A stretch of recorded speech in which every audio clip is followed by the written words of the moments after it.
இன்றைக்கி வந்து தமிழ்நாட்டையே உலுக்கி போடக்கூடிய ஒரு சம்பவம் வந்து இன்றைக்கி சென்னை தலைநகரில் வந்து அரங்கேறி இருக்குது. அதாவது பகுஜன் சமாஜ் கட்சியினுடைய மாநில தலைவர் ஆம்ஸ்ட்ராங் அவர்கள் வந்து படுகொலை செய்யப்பட்டிருக்கிறாரு. இந்த சம்பவம் வந்து நம்ம மிகப்பெரிய ஒரு அளவில் பேசப்பட்டுக்கிட்டு இருக்கு.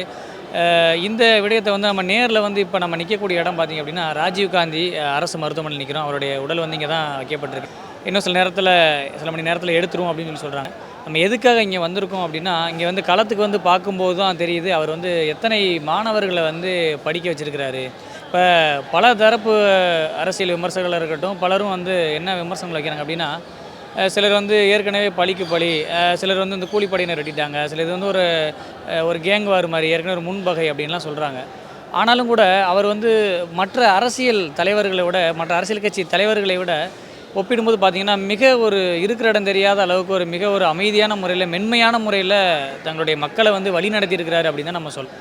ஏன்னா இங்கே இருக்கக்கூடிய யாருமே அப்படி எல்லாருமே வந்து அவரை பற்றி சொல்லக்கூடிய ஒரே ஒரு விடயம் பார்த்திங்கன்னா, ரொம்ப அமைதியான முறையில் ஒரு சட்ட போராட்டம் பண்ணணும், பேப்பர் பேனாவாக தான் வேலை செய்யும், பேப்பர் பேனா மூலியமாக தான் நம்ம ஒரு விஷயத்தை சாதிக்க முடியும், இப்படிலாம் வந்து நிறைய வந்து சொல்லி கொடுத்துருக்கிறாரு. அது மாதிரியாக தான் அவர்கள் வந்து வழி நடத்தியிருக்கிறார்.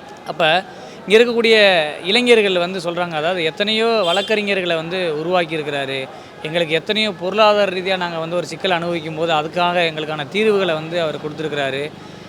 அவர் இல்லை அப்படின்னா நாங்களாம் இன்றைக்கி வந்து ஒரு வழக்கறிஞராகவே ஆகியிருக்க முடியாது அப்படின்லாம் இளைஞர்களை வந்து கண்ணீர் மல்க பேட்டி தெரிவிக்கிறாங்க.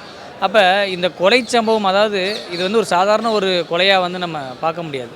ஒரு மிகப்பெரிய ஒரு ஆளுமையில் இருக்கக்கூடிய தமிழ்நாட்டில், அதுவும் ஒரு தேசிய கட்சியினுடைய மாநில தலைவராக இருந்த நபரை வந்து ஒருத்தவங்க படுகொலை செஞ்சுருக்கிறாங்க அப்படின்னா, அது எதுவாக வேணா இருக்கட்டும். காரணங்கள் வந்து மற்றவர்கள் சொல்லும் போல் ஒரு பழிக்கு பழியாக இருக்கோ, இல்லை அரசியல் படுகொலையோ, இல்லை ஒரு காழ்ப்புணர்ச்சியோ, இல்லை எதுவாக வேணா இருக்கலாம். ஆனால் இந்த படுகொலை நடக்கப் போகுது அப்படின்னு ஒரு உளவுத்துறை ரிப்போர்ட் இருந்திருக்கும். கண்டிப்பாக ஏதோ அவருக்கு ஒரு உயிருக்கு ஒரு அச்சுறுத்தல் இருக்குது அப்படின்னு கண்டிப்பாக இருந்திருக்கும். எதுவுமே இல்லைன்னு சொல்ல முடியாது, எல்லாமே இருந்திருக்கும்.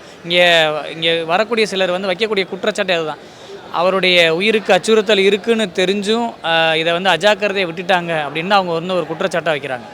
அப்போ தமிழக அரசு, தமிழக காவல்துறை, முதலமைச்சர் அவர்கள் வந்து இதில் வந்து கொஞ்சம் கூட ஒரு கவனம் செலுத்தலை, ஒரு சிரம் எடுக்கலை அப்படின்றது அவங்களுடைய ஒரு முக்கியமான ஒரு குற்றச்சாட்டு.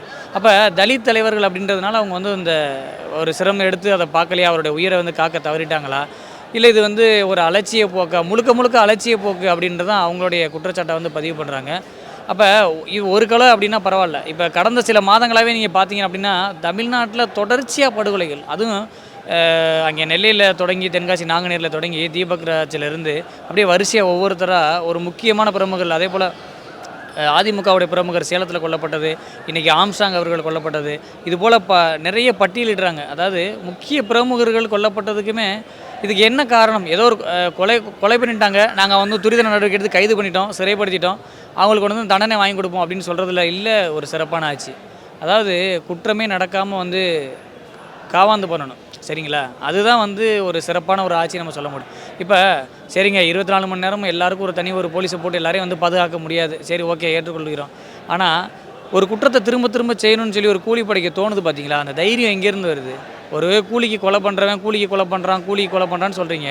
கூலிக்கு எந்த வேலைக்கு வேணால் போகலாம், ஆனால் ஒரு உயிரை எடுக்கிற வேலைக்கு ஒருத்தன் வர்றான் அப்படின்னா ஒருத்தனை பார்த்து இன்னொருத்தன் வரான்னு தானே அர்த்தம். அப்போ கூலிக்கு கொலை பண்ணலாம், காசுக்கு கொலை பண்ணலாம் அப்படின்னா, காசுக்கு கொலை பண்ணுறேன் வெளியில் சுதந்திரமாக நடமாடிக்கிட்டு இருக்கான்னு தானே அர்த்தம்.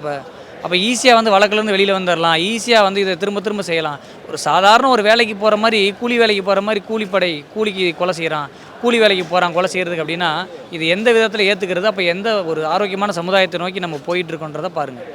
கூலிக்கு என்ன வேலை வேணால் செய்யலாம், ஆனால் கூலிக்கு கொலை பண்ணான்ற அந்த ஒரு தைரியம் எங்கேருந்து வருது? அப்போ அந்த தைரியத்தை கொடுக்குறது யார்? அப்போ இவ்வளவு தைரியத்தை கொடுக்குறாங்க, கொலை பண்ணுறன்ற ஒரு தைரியத்தை கொடுக்குறாங்கல்ல, அப்போ இது யார் கொடுக்குறாங்க அப்படின்னா ஆட்சியாளர்கள் தான் கொடுக்குறாங்க.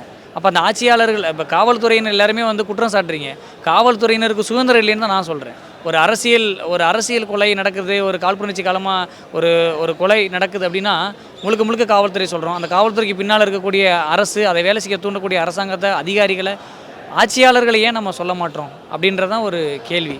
ஏன் காவல்துறை சுதந்திரமாக விட்டால் கண்டிப்பாக அவங்க வந்து நிச்சயமாக வேலை செய்வாங்கன்றது என்னுடைய தனிப்பட்ட கருத்து.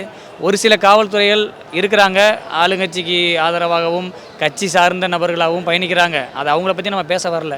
உண்மையிலேயே உணர்வுபூர்வமாக இந்த காக்கி சட்டையை போடும்போது சட்டத்துக்கு உட்பட்டு இந்திய அரசியலமைப்பு சட்டத்தை பாதுகாக்கணும் உணர்வுபூர்வமாக வேலை பார்க்குற காவல்துறை அதிகாரிகளை பற்றி நான் பேசிகிட்டு இருக்கேன். அந்த காவல்துறை நிச்சயமாக சுதந்திரம் விட்டால் கண்டிப்பாக வேலை செய்வாங்க.